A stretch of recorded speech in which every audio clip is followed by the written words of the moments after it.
కొద్ది రోజుల క్రితమే అంటే జూన్ 15న ప్రపంచంలోని అతిపెద్ద శత్రుత్వాల్లో ఒకటి ముగిసినట్టు వార్తలు వచ్చాయి. అమెరికా అధ్యక్షుడు డొనాల్డ్ ట్రంప్, ఇరాన్ అధ్యక్షుడు మసౌద్ పెజెష్కియాన్ చేతులు కలిపారు. ఒక శాంతి ఒప్పందం మీద కూడా సంతకాలు చేశారు. ప్రపంచంలోని న్యూస్ ఛానల్స్ అన్నీ వార్ ఈజ్ ఓవర్ అని హెడ్లైన్స్ వేశాయి. స్టాక్ మార్కెట్స్ అన్నీ ఒక్కసారిగా పైకి ఎగబాకాయి. చమురు ధరలు కింద పడడం స్టార్ట్ అయ్యాయి.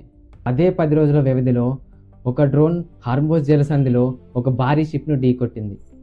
గంటల్లోనే అమెరికా యుద్ధ విమానాలు ఇరాన్ గడ్డపై బాంబులు వేయడం స్టార్ట్ చేశాయి. ఇరాన్ వాటిని చూస్తూ ఊరుకోకుండా వెంటనే తిప్పికొట్టింది. ఇరాన్ వాటిని వెంటనే తిప్పికొడుతూ బహ్రెయిన్లోని అమెరికా స్థావరాలపై ఎదురు దాడికి దిగింది. అసలు ఆ శాంతి ఒప్పందం ఏంటి? ఆ శాంతి ఒప్పందం ఏమైంది? ఈ యొక్క చిన్న ఇరుకైన సముద్ర మార్గమైన హార్మోజ్ జలసంధి ప్రపంచంలోని ఆయిల్ సరఫరాలో 5వ వంతును కంట్రోల్ చేస్తుంది. ఈ మార్గం మూసుకుపోతే మీ బైక్లో వాడే పెట్రోల్ నుంచి మీ ఇంట్లో వాడే వంట గ్యాస్ దాకా అన్నిటి ప్రైస్ ఇంక్రీజ్ అవుతుంది. ఈ వీడియోలో మనం ఏం కవర్ చేయబోతున్నామో 1 by 1 టాపిక్ వైజ్ చూద్దాం. నెంబర్ 1, ఈ లేటెస్ట్ దాడి ఎలా జరిగింది? ఎవరిని నిందిస్తున్నారు? నెంబర్ 2, ఈ హార్మోజ్ జలసంధి ప్రపంచానికే ఊపిరితిత్తులా ఎలా మారింది? నెంబర్ 3, ఈ అమెరికా ఇరాన్ గొడవల వెనుక ఉన్న అసలు హిస్టరీ ఏంటి? నెంబర్ 4, ఇది మీ జేబుని, మీరు వాడే పెట్రోల్ ధరని ఎలా ఇంపాక్ట్ చేయబోతుంది? నెంబర్ 5, గల్ఫ్లో ఏదో ఒక వర్క్ చేస్తూ అక్కడ నివసిస్తున్న మన ఇండియన్స్ పరిస్థితి గురించి.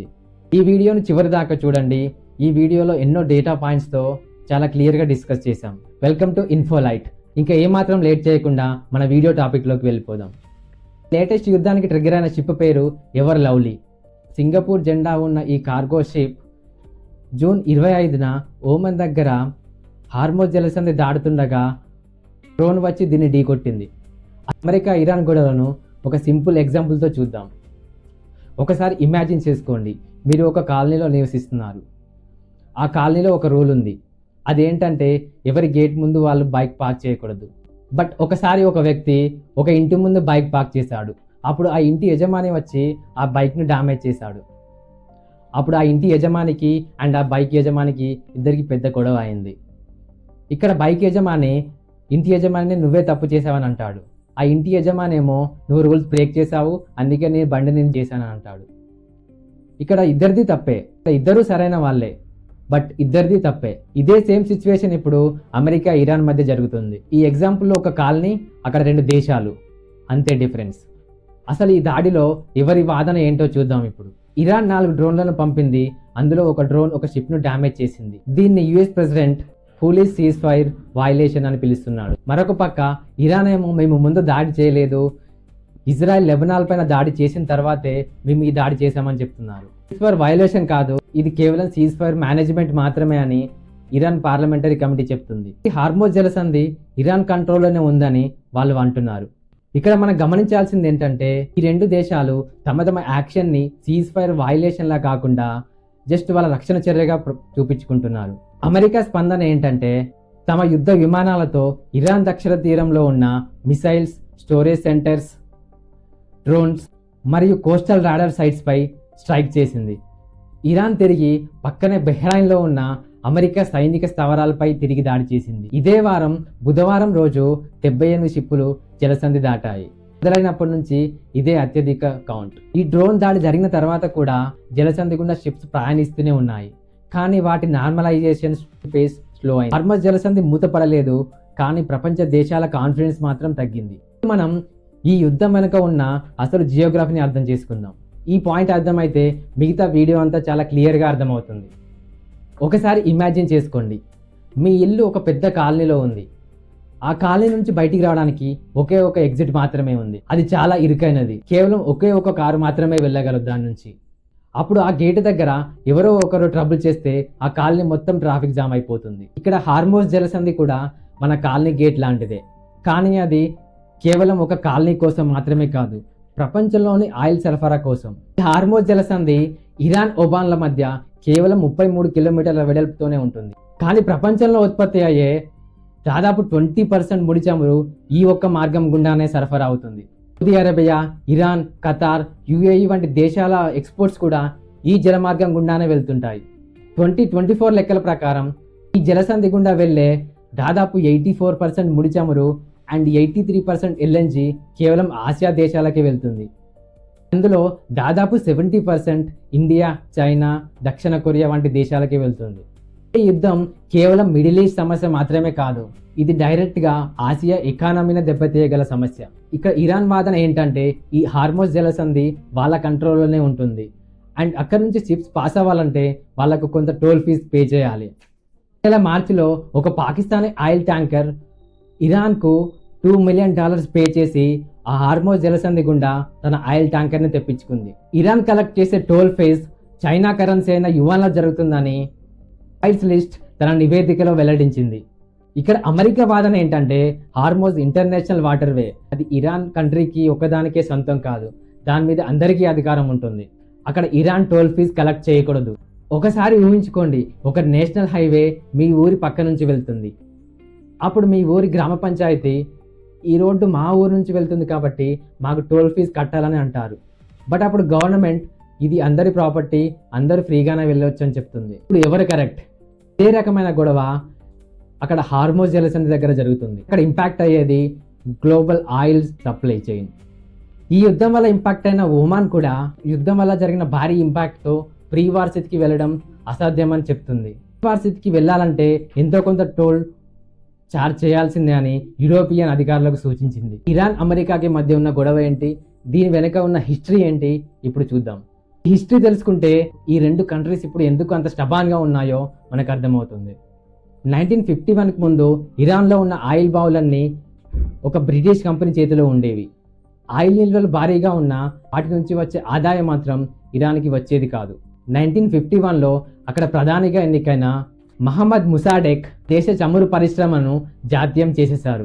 దీంతో అమెరికా, సిఐఏ అండ్ బ్రిటిష్ మద్దతుతో ఆయన ప్రభుత్వాన్ని కూల్చేసి వాళ్ళకి మద్దతుగా ఉన్న షాని అధికారంలోకి తెచ్చి కూర్చోబెట్టింది. ఇది మర్చిపోలేని ఒక పెద్ద గాయం. 1979లో ఇరాన్ ప్రజలు అమెరికా అనుకూల షాను తరిమి కొట్టి రిపబ్లిక్ ఇరాన్గా మార్చారు. ఆ సమయంలో విప్లవకారులు అమెరికా ఎంబసీని ఆక్రమించి 52 మంది అమెరికన్లను 444 రోజుల పాటు వాళ్ళ బందీలో ఉంచుకున్నారు. అప్పటి నుంచి అమెరికా ఇరాన్పై శాంక్షన్స్ విధిస్తూనే ఉంది. 2015లో ఒబామా ప్రభుత్వం ఇరాన్తో ఒక అణు ఒప్పందం కుదుర్చుకుంది. అప్పుడు ఇరాన్ ప్రభుత్వం తన అణు కార్యక్రమాన్ని ఆపివేస్తే వాళ్ళపై ఉన్న ఆంక్షలు ఎత్తేస్తామని ఒబామా ప్రభుత్వం చెప్పింది.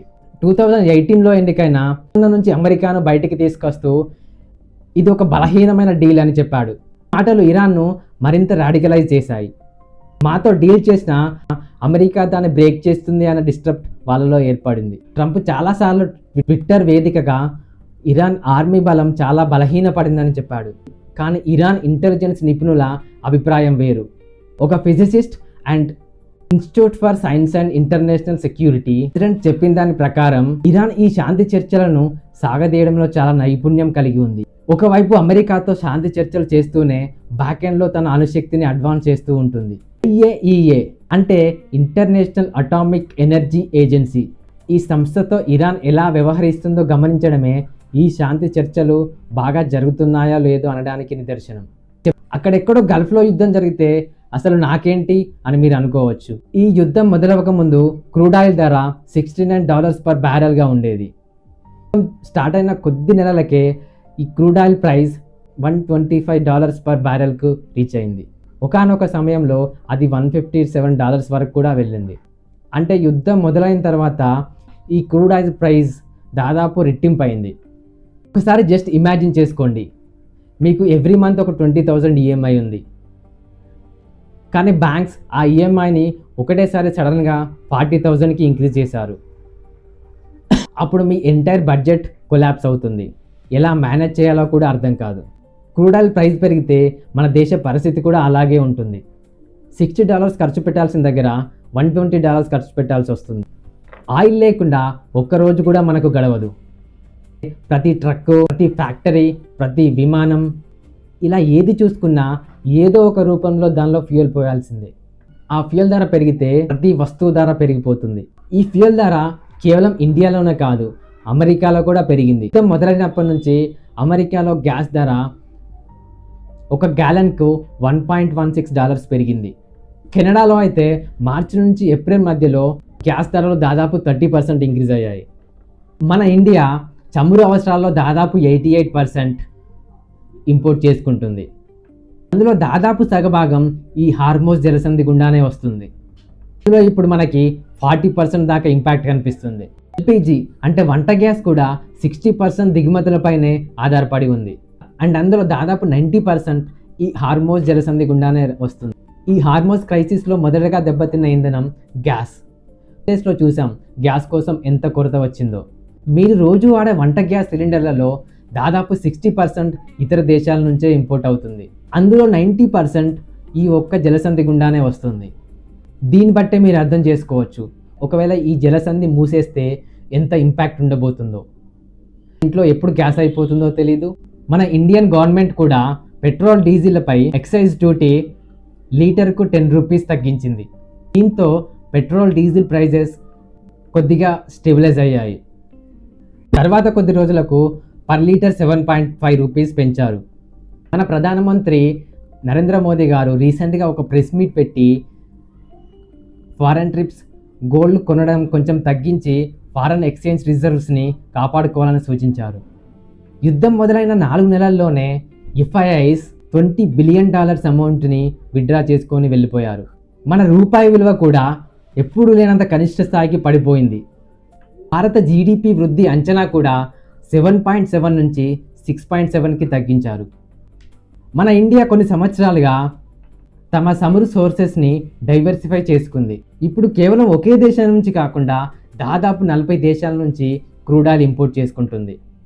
రష్యా నుంచి కూడా కొనుగోళ్లను పెంచింది. ఇరాన్ నుంచి కూడా టెంపరరీ శాంక్షన్స్ ఎగ్జంప్షన్స్తో క్రూడ్ ఆయిల్ని ఇంపోర్ట్ చేసుకుంటుంది. అండ్ గవర్నమెంట్ దగ్గర దాదాపు 69 రోజులకు సరిపడా క్రూడ్ ఆయిల్ నిల్వలు ఉన్నాయి. అండ్ 45 డేస్కి సరిపడా ఎల్పిజి నిల్వలు కూడా ఉన్నాయి. ఇక్కడ మనం గల్ఫ్లో పనిచేస్తున్న మన తెలుగు వాళ్ళ గురించి కూడా ఒకసారి మాట్లాడుకోవాలి.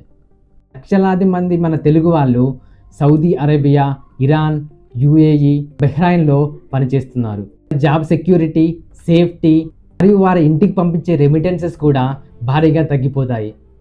ఆంధ్రప్రదేశ్, తెలంగాణలోని చాలా కుటుంబాలు అక్కడ పనిచేస్తున్న వాళ్ళు పంపించే రెమిటెన్సెస్ మీదే ఆధారపడి ఉన్నాయి. ఈ గొడవలో థర్డ్ యాంగిల్ కూడా ఒకటి ఉంది.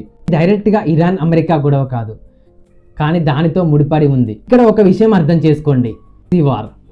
అసలు ఈ ప్రాక్సీ వార్ అంటే ఏంటి అంటే 2 పెద్ద దేశాలు డైరెక్ట్గా ఫైట్ చేయకుండా వాటి మిత్ర దేశాలను ఫైట్ చేయమని పంపించడం. ఇది ఎలా అంటే 2 పెద్ద పెద్ద బాస్లు డైరెక్ట్గా ఫైట్ చేసుకోకుండా వాళ్ళ అసిస్టెంట్స్ను పిలిచి ఫైట్ చేసుకొని రా అని చెప్పినట్టు. అమెరికా మధ్యవర్తిత్వంతో సెక్రటరీ ఆఫ్ స్టేట్ మార్కో దీన్ని అఫీషియల్గా ప్రకటించారు. కానీ ఇక్కడ హిజ్బుల్లా అంటే ఇరాన్ మద్దతు ఉన్న ఒక గ్రూప్ ఈ డిస్కషన్లో పార్టిసిపేట్ చేయలేదు. వారు ఈ డీల్ని వాళ్ళకి ఒక పెద్ద అవమానకరం అని డీల్ని తిరస్కరించారు. ఇజ్రాయెల్ సేనలతో వాళ్ళ పోరాటం కొనసాగిస్తామని చెప్పారు. ఇంతకుముందు కూడా ఒక Iran Hezbollah cease fire America, Qatar, Iran సహాయంతో ప్రకటించబడింది. కానీ హిజ్బుల్లా అదే సమయంలో నబాతియోలో ఇజ్రాయెల్ సైన్యంపై దాడి ప్రకటించింది. ఇజ్రాయెల్ కూడా దక్షిణ లెబనాన్లో దాడులు కొనసాగించింది. సీజ్ ఫైర్ కేవలం 24 అవర్స్లోనే విఫలమైంది. ఇక్కడ ఇరాన్ ఆరోపణ ఏంటంటే అమెరికా తన మిత్రదేశమైన ఇజ్రాయెల్ ద్వారా తమను ఇండైరెక్ట్గా ఇబ్బంది పెడుతుందని. అంటే ఇది కేవలం 2 దేశాల మధ్య గొడవ మాత్రమే కాదు, మిడిల్ ఈస్ట్ మొత్తంలో ఎవరు బాస్ అనే ఒక పెద్ద చదరంగం ఆట. ఇక్కడ జరిగే ప్రతి మూమెంట్ కూడా ప్రపంచంలోని ఏదో ఒక దేశంలో రిపుల్ ఎఫెక్ట్ని క్రియేట్ చేస్తుంది. అసలు ఈ యుద్ధం ఎటు వెళ్ళొచ్చు, ఏం జరగడానికి ఆస్కారం ఉంది, వీటిని మనం 3 డిఫరెంట్ సినారియోస్లో డివైడ్ చేసి చూద్దాం. ద బెస్ట్ కేసులో ఎంఓయూలో ఉన్న 14 పాయింట్స్ మీద అగ్రిమెంట్ జరిగితే జలసంధి పూర్తిగా తెరుచుకుంటుంది. దీంతో ఆయిల్ ప్రైజెస్ నార్మలైజ్ అయిపోతాయి. బేస్ కేస్ పార్షియల్ మినహాయింపు, అకేషనల్ వైలేషన్స్ కొనసాగుతాయి అండ్ ఆయిల్ ప్రైజెస్ కూడా మరీ అంతలా తగ్గకుండా ఒక మోడరేట్ లెవెల్లోకి వచ్చి స్థిరపడతాయి. ది వర్స్ట్ కేస్ సీజ్ ఫైర్ పూర్తిగా విఫలమైతే ఆయిల్ ప్రైజెస్ మళ్ళీ $120 ఎబోవ్కి వెళ్ళే అవకాశం ఉంది. ఈ ఆయిల్ ప్రైజెస్ బాగా పెరిగితే ఇండియాకి చాలా సివియర్ ఇంపాక్ట్ ఉండే అవకాశం ఉంటుంది. పాకిస్తాన్ మరియు ఖతార్ దేశాలు ఇరాన్ మరియు యుఎస్ మధ్య సంధి కుదిర్చడానికి చాలా రోజుల నుంచి ప్రయత్నాలు చేస్తున్నాయి. ఇక్కడ ఇరాన్ తన ఒక డిమాండ్ని మాత్రం గట్టిగా వినిపిస్తుంది, ఈ వార్ వల్ల జరిగిన నష్టానికి కాంపెన్సేషన్ కావాలి అని. హార్మోజ్ జలసంధి కూడా ఎప్పటికీ ఇరాన్ కంట్రోల్లోనే ఉండాలి అని. బట్ ట్రంప్ దీనికి అసలు యాక్సెప్ట్ చేయట్లేదు. యుద్ధంలో నిజంగా ఎవరు గెలవరు. ట్రంప్ ఇరాన్ సైన్యాన్ని బలహీనపరిచామని చెప్పుకోవచ్చు. ఇరాన్ కూడా తాము ఎక్కడా వెనక్కి తగ్గలేదని చెప్పుకోవచ్చు. కానీ ఇక్కడ నిజంగా నష్టపోతుంది కేవలం ఆ 2 దేశాలే కాదు, ప్రపంచంలోని ఎన్నో దేశాలు అండ్ ఇంకా ఆ గల్ఫ్ దేశాల్లో పనిచేస్తున్న చాలామంది సామాన్య కుటుంబాలు. ఈ ప్రపంచంలోని ఏ యుద్ధమైనా దాని బిల్లు చివరికి సామాన్యుడే చెల్లించాలి అని ఎప్పుడో ఒక జియోపొలిటికల్ అనలిస్ట్ చెప్పాడు. ఇప్పుడు జరుగుతున్న పరిస్థితులు చూస్తే అది నిజమే అనిపిస్తుంది. అసలు ఈ యుద్ధం మీద మీ అభిప్రాయం ఏంటి? ట్రంప్ చెప్తున్నట్టు నిజంగానే ఇరాన్ సైన్యం బలహీనపడిందా, లేదా ఇరాన్ మరింత దూకుడుగా ఫ్యూచర్లో రెస్పాన్స్ ఇవ్వబోతుందా? ఈ అభిప్రాయాన్ని కింద కామెంట్ సెక్షన్లో చెప్పండి. ఈ వీడియో మీకు నచ్చితే లైక్ చేయండి, సబ్స్క్రైబ్ చేసుకోండి. ఇలాంటి మరిన్ని ఇంట్రెస్టింగ్ విషయాల కోసం ఇప్పుడే మన ఛానల్ని ఫాలో అవ్వండి. Thank you for watching. జై హింద్.